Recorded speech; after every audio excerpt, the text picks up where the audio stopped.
2016 সাল থেকে বাংলাদেশে গ্যাসের ঘাটতি দেখা দিয়েছে এবং প্রেসার কমে গেছে। প্রেসার কমে যাওয়ার ফলে এখন যে সব বাড়িঘরে বিদ্যুৎ গ্যাসের লাইন আছে এবং যেসব ইন্ডাস্ট্রিগুলোতে লাইন আছে সেই সব জায়গায় প্রেসার কমের জন্য সরবরাহ কমে গেছে। সেই জন্য আমরা এখন শুধু উৎপাদনকে চালিয়ে যাওয়ার জন্য আমরা ইন্ডাস্ট্রিগুলোকে যতখানি পারছি গ্যাস সরবরাহ করছি। ভবিষ্যতে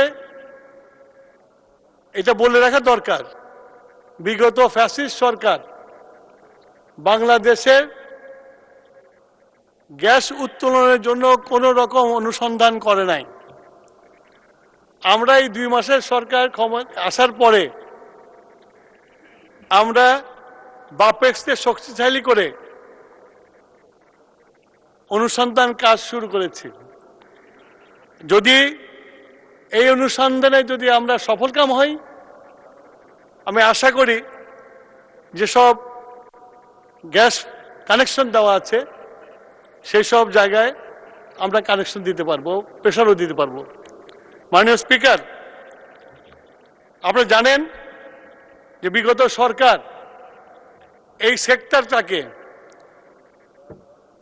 ইমিউনিটি বিল পাস করে কোনো জবাবদিহিতা করতে হবে না, এইটা করে পুরা সেক্টরটাকে আমদানি ভিত্তি করে দিয়েছে এবং বিশাল অঙ্কের বকেয়া রেখে গেছে।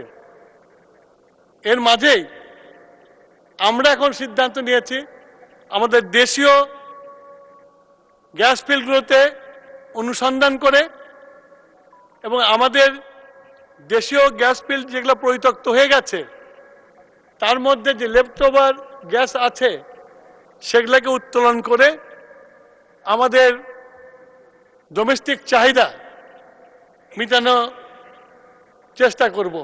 সার কারখানায় দিবেন কিনা? মাননীয় সংসদ সদস্য রুবিন ফরহাকে একটা সুখবর দিতে চাই যে 1 তারিখ থেকে আমরা, যদিও বিদ্যুতের উৎপাদন আমাদের ক্ষতিগ্রস্ত হবে, তারপরে দেশের কৃষির কথা চিন্তা করে আমরা 1 তারিখ থেকে ফার্টিলাইজার ফ্যাক্টরিতে গ্যাস দেওয়ার সিদ্ধান্ত নিয়েছি। ধন্যবাদ মাননীয় স্পিকার।